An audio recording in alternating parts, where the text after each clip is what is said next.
Hello friends, तो आज हम बात करने वाले हैं मॉर्बियस के ऑफिशियल ट्रेलर के बारे में, जिसे समझना उतना ही ज्यादा मुश्किल था जितना अपनी क्रश की फीलिंग्स को समझने में होता है। क्योंकि यार इस ट्रेलर ने एक तरह से दिमाग की खिचड़ी बना दी है कि आखिर यहाँ चल क्या रहा है। क्योंकि यार यहाँ सोनी ने हर यूनिवर्स के स्पाइडरमैन का रेफरेंस दे दिया है, जिससे ये समझना मुश्किल हो गया है कि आखिर मॉर्बियस की कहानी कौन से यूनिवर्स में सेटअप की गई है। खैर दोस्तों, इसके बारे में हम वीडियो में आगे बात करेंगे, लेकिन पहले ये देख लेते हैं कि मॉर्बियस का ट्रेलर कैसा था और इसकी स्टोरी के बारे में हमें कितनी ज्यादा इन्फॉर्मेशन दी गई है। वेल यार ऑनेस्टली कहूं तो पहली बार सोनी ने मूवी की पूरी कहानी अपने ट्रेलर्स के थ्रू पता चलने नहीं दी है। एंड दोस्तों, यहाँ मैं स्पाइडरमैन नो वे होम के ट्रेलर को इंक्लूड नहीं कर रहा हूँ और मार्वल के रहते हुए स्टोरी कैसे पता लग सकती है। लेकिन उसके अलावा अगर आप सोनी के किसी भी ट्रेलर को देखोगे तो आपको पूरी मूवी ही ट्रेलर में दिख जाएगी। But now I am glad कि सोनी भी माइंड मैनिपुलेशन करना सीख गया है और उसने इस मूवी की कोई भी मेजर डिटेल्स नहीं दी है इस ट्रेलर में। सिर्फ वही डिटेल्स दिए गए हैं जिससे ऑडियंस की क्यूरियोसिटी लेवल आसमान छू जाए, जैसे कि अमेजिंग स्पाइडरमैन 2 वाले राइनो और ब्लैक कैट का रेफरेंस दे दिया, टोबी मैगवायर के स्पाइडरमैन का रेफरेंस दे दिया,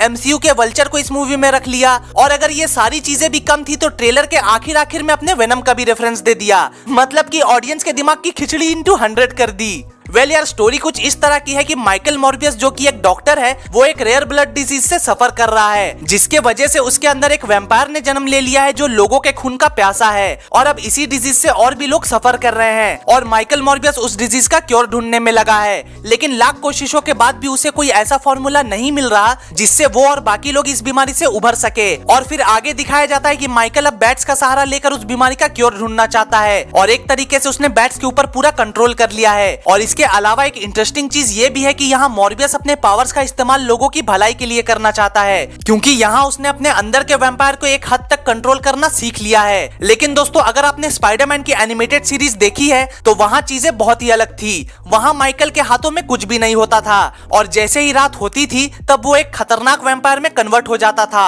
और उस वैम्पायर पे माइकल का एक जरा भी कंट्रोल नहीं होता था। और वहाँ स्पाइडरमैन उसका सबसे बड़ा दुश्मन था, क्योंकि वो उसे लोगों का खून पीने नहीं देता था। और अगर कभी स्पाइडरमैन को देर हो जाती थी बाय द वे, तो ब्लेड द वैम्पायर हंटर भी उसके पीछे पड़ा ही रहता था। खैर दोस्तों, अब इस ट्रेलर में जो अलग अलग स्पाइडरमैन के रेफरेंस दिए गए हैं उसकी भी थोड़ी चर्चा कर लेते हैं। यार सबसे पहले तो इस न्यूज़पेपर में हमें राइनो का रेफरेंस दे दिया गया, वही सेम राइनो जिसे हमने अमेजिंग स्पाइडरमैन 2 के एंडिंग में देखा था। और फिर उसके बाद ब्लैक कैट के बारे में भी न्यूज दी गई कि वो दोस्त है या दुश्मन, जो अगेन अमेजिंग स्पाइडरमैन 2 की फलेशिया ही होने वाली थी। फिर डेली ब्यूगल के लोगों को वैसा ही दिखाया गया जैसा हमने वेनम और टोबी मैगवायर के स्पाइडरमैन मूवीज में देखी थी। और फिर ऑस्कॉप की बिल्डिंग भी दिखाई गई जिसमें ऑस्कॉप का लोगो बिल्कुल अमेजिंग स्पाइडरमैन वाले ऑस्कॉप से मैच करता था। उसके बाद फिर टोबी मैगवायर के स्पाइडरमैन को मर्डरर भी दिखा दिया गया, जो हमने इससे पहले वाले मॉर्बियस के ट्रेलर में भी देखा था।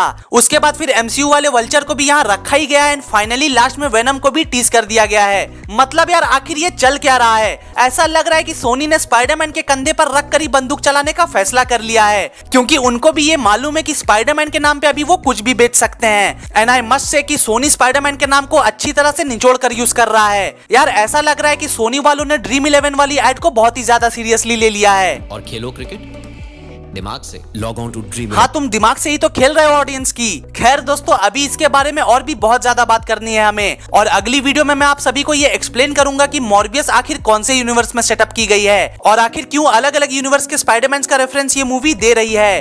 तो वो वीडियो भी मैं कल तक अपलोड कर ही दूंगा। बाकी इस वीडियो के लिए बस इतना ही। आपको मॉर्बियस का ट्रेलर कैसा लगा और आपकी क्या थियरी है इस मूवी को लेकर, ये मुझे कमेंट्स में जरूर बताना। और जाने से पहले वीडियो को लाइक और चैनल को सब्सक्राइब भी जरूर कर देना। तो मिलते हैं अगली वीडियो में, तब तक के लिए गुड बाय, टेक केयर।